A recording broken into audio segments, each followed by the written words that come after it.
நீங்கள் வெளிநாட்டில் இருந்தாலும் பயண தடைகள் மற்றும் சிரமங்களால் அருகில் இருக்க முடியாத இந்த நேரத்தில் உங்கள் பெற்றோருக்கு மருத்துவ தேவைகளை வழங்கி எங்கள் சொந்த பெற்றோரை போல நாங்கள் அன்புடன் பராமரிப்போம். மெடிப்ளேஸ்.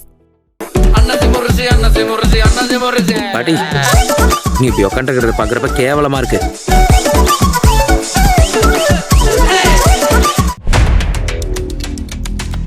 தற்போது நடைபெற்று வரும் ஈரான் அமெரிக்கா மோதல் வெறும் இரு நாடுகளுக்கு இடையிலான போர் மட்டுமல்லாமல் சர்வதேச கூட்டணிகளுக்கு இடையிலான விரிசலையும் உலக பொருளாதார தட்டுப்பாட்டையும் வெளிச்சம் போட்டு காட்டுகிறது. இந்த போரில் அமெரிக்காவிற்கு பெரும் பின்னடைவாக அமைந்தது அதன் நேட்டோ நட்பு நாடான ஸ்பெயினின் நிலைப்பாடுதான். ஸ்பெயின் பிரதமர் பெட்ரோ சான்சஸ் இந்த போரை சர்வதேச சட்டங்களுக்கு புறம்பானது என்றும் அமெரிக்கா செய்தது ஆகப்பெரும் குற்றம் எனவும் அறிவித்தார். அமெரிக்க போர் விமானங்கள் தனது வான்வெளியை பயன்படுத்த தடை விதித்தார். இது அமெரிக்காவிற்கு இந்த போரில் பெரும் பின்னடைவை ஏற்படுத்தியது. இதனால் மொரான் மற்றும் ரோட்டோ ஆகிய இராணுவ தளங்களை அமெரிக்காவால் பயன்படுத்த முடியாமல் போனது. விளைவு என்ன தெரியுமா? அமெரிக்க விமானங்கள் இப்போது ஆப்பிரிக்கா அல்லது பிற நீண்ட தூர வான்வெளிகளை சுற்றி செல்ல வேண்டிய நிலை ஏற்பட்டது. இது எரிபொருள் செலவை அதிகரித்ததோடு தாக்குதல் நேரத்தையும் தாமதப்படுத்தியது. அதிபர் ட்ரம்ப் ஈரானின் மிக முக்கியமான எண்ணெய் ஏற்றுமதி மையமான கார்க் தீவை கைப்பற்ற திட்டமிட்டுள்ளார். ஏன் இந்த கார்க் தீவு அவ்வளவு முக்கியம்? ஈரானின் 90% எண்ணெய் ஏற்றுமதியாவது இந்த தீவில் மடியாகத்தான். இதை கைப்பற்றினால் ஈரானின் பொருளாதாரத்தை முழுமையாக முடக்க முடியும் என அமெரிக்கா கருதுகிறது. ஆனால் இத்தீவு ஈரானின் கடற்கரையில் இருந்து வெறும் 33 கிலோமீட்டர் தொலைவில் உள்ளதால் ஈரானின் ஏவுகணைகள் மற்றும் ட்ரோன் தாக்குதல்களுக்கு அமெரிக்க படைகள் எளிதில் இலக்காகும் அபாயம் உள்ளது. ஈரானால் மூடப்பட்ட ஹார்முஸ் நீரிணை வழியாக சீனாவின் 2 பெரும் சரக்கு கப்பல்கள் எவ்வித தடையுமின்றி கடந்து சென்றுள்ளது. இது ஈரானுக்கும் சீனாவுக்கும் இடையிலான ரகசிய ராஜதந்திர உறவை உறுதிப்படுத்துகிறது. வெள்ளை மாளிகை செய்தி தொடர்பாளர் ஹரோலின் லெவிட் வெறும் ஏப்ரல் 6ஆம் தேதிக்குள் ஈரானுடன் ஒரு உடன்பாட்டை அதிபர் டொனால்ட் ட்ரம்ப் ஏற்படுத்த விரும்புவதாக தெரிவித்தார். இது போரை ஒரு முடிவுக்கு கொண்டு வருவதற்கான முயற்சி எனவும் அவர்கள் கூறினார்கள்.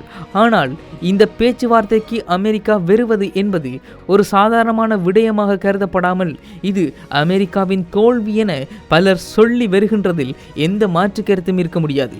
ஈரானின் பழைய தலைமை பீடம் பலவீனம் அடைந்துள்ளதாகவும் பேச்சுவார்த்தைகளுக்கு இணக்கமான ஒரு புதிய குழுவுடன் அமெரிக்கா தொடர்பு கொண்டுள்ளதாகவும் தகவல்கள் தெரிய வருகின்றன. இந்த போரால் கச்சா எண்ணெயின் விலை ஒரு பேரலுக்கு $120 தாண்டியுள்ளது. இதனால் வளைகுடா நாடுகளில் 70% உணவு இறக்குமதி பாதிக்கப்பட்டது. உணவுப் பொருட்களின் விலை 40% முதல் 120% வரை உயர்ந்துள்ளது என்பது மிக பெரும் வருத்தமாக காணப்படுகின்றது. இது ஒட்டுமொத்த உலகத்திற்கும் ஒரு ஆகப்பெரும் பின்னடைவை ஏற்படுத்தும் என்பதில் எந்தவித மாற்று கருத்தும் இருக்க முடியாது.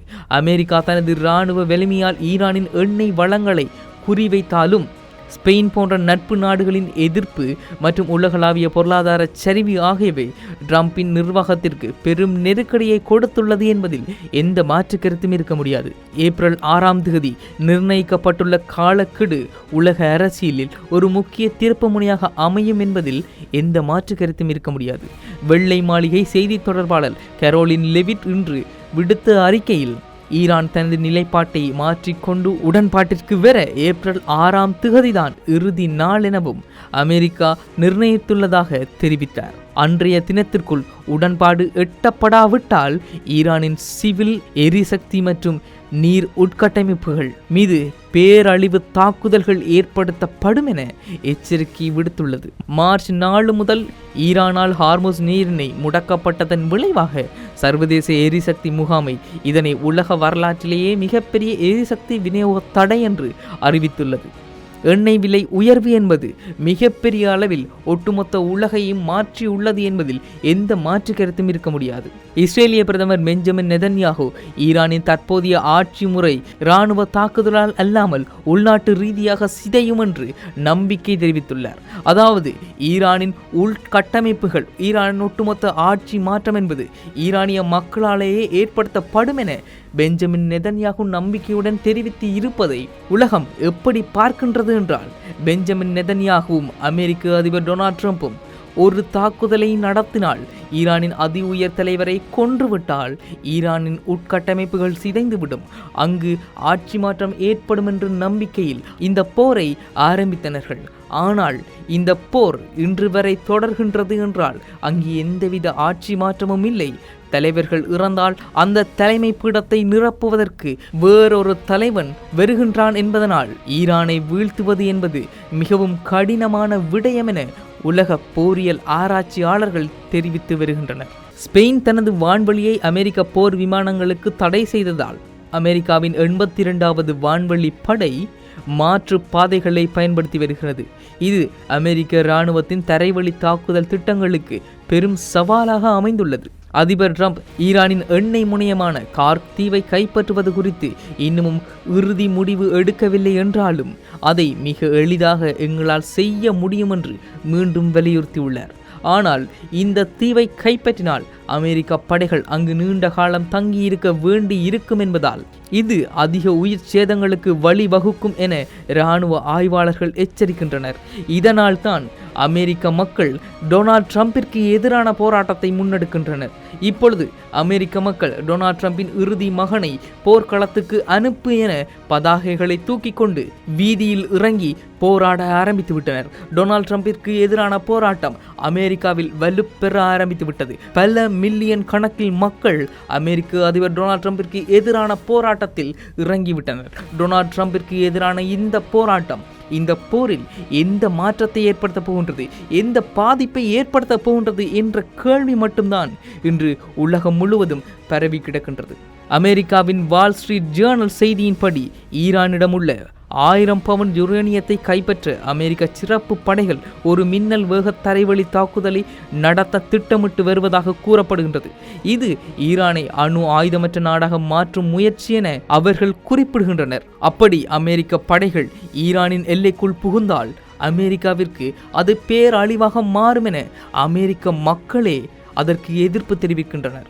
இந்த போர் அமெரிக்காவிற்கானது அல்ல, இந்த போர் இஸ்ரேலுக்கான போர் எனவும் இந்த போரில் எங்கள் வீரர்கள் எங்கள் பிள்ளைகள் இறப்பதற்கு நாங்கள் தயாராக இல்லை எனவும் அவர்கள் இந்த போராட்டத்தை முன்னெடுத்து வருகின்றனர்.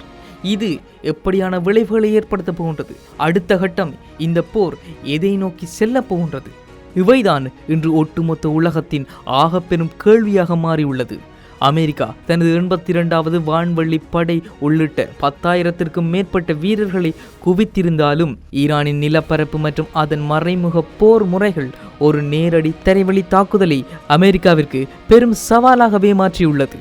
வாஷிங்டன் விதித்துள்ள ஏப்ரல் 6 காலக்கெடுவானது இந்த போர் ஒரு முழு அளவிலான உலகளாவிய மோதலாக மாறுமா அல்லது ராஜதந்திர ரீதியாக தீர்க்கப்படுமா என்பதை தீவிரமாக்கி இருக்கின்றது. இறுதியாக இந்த மோதலானது ஈரானின் ஆட்சி மாற்றத்திலோ அல்லது அமெரிக்காவின் தற்காலிக வெற்றிகளிலோ முடிவடையலாம். ஆனால் இதனால் ஏற்படும் உயிரிழப்புகள், அகதிகள், நெருக்கடி மற்றும் சர்வதேச சந்தையில் ஏற்படும் விலை உயர்வு ஆகியவை பல தசாப்தங்களுக்கு உலக மக்களால் மறக்க முடியாத வடுக்கள் மாறி நிற்கும். இது வல்லரசு நாடுகளின் அதிகார ஆட்டம் என்பதில் எந்தவித மாற்று கருத்தும் இருக்க முடியாது.